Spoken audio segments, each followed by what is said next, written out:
என்னாச்சு ப்ரோ? ஏன் இவ்வளவு டென்ஷனா இருக்கீங்க? சொன்னா உனக்கு புரியாது போடா. என்னாச்சு சொல்லுங்க. அந்த ராஜஸ்தான் ராயல்ஸ் இருக்காங்கல்ல, அது எப்படி காலி பண்றதுன்னு ஒரு யோசனையா இருக்கு. என்ன பண்றது நானும் யோசிச்சுட்டே இருக்கேன் காலையில இருந்து.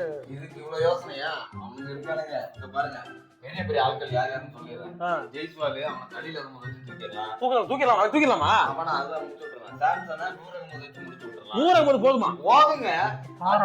அப்புறம் இந்த ஹெட்மேர் பராக் ரெண்டு பேரும் 10 ரன் வச்சு பறக்க விட்டுறலாம். கரெக்டா போட்டாரா? பெர்ஃபெக்ட்டா இருக்கும். ஒரு ஆள் போதுமா? 2 பேரும் தூக்கிடுவானா? அது ஈஸி. அது அழகா.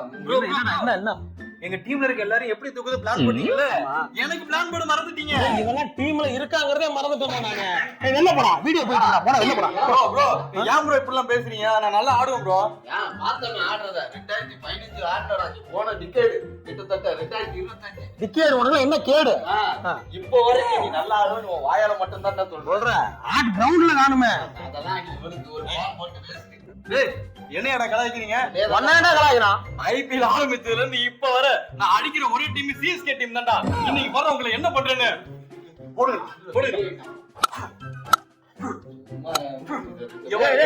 ரெண்டு பால் அடிமா. இங்க பாரு, இந்த அடி உனக்கு. இங்க பாரு, இந்த அடி உனக்கு.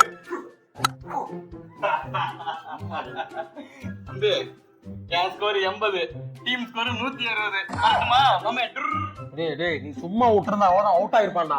ஏத்தி விட்டு 180 மேல அடிக்க விட்டேடா. இப்ப என்ன 180 தானே? நல்லதுதான் பண்ணிருக்கேன். என்ன பண்ணிருக்க? நல்லது 180னா தலை தரிசனம் வரும். நீ தலை தரிசனம் எப்படி வரும்? 180 180 தலை தரிசனம். தலை வாழாதா இன்னைக்கு?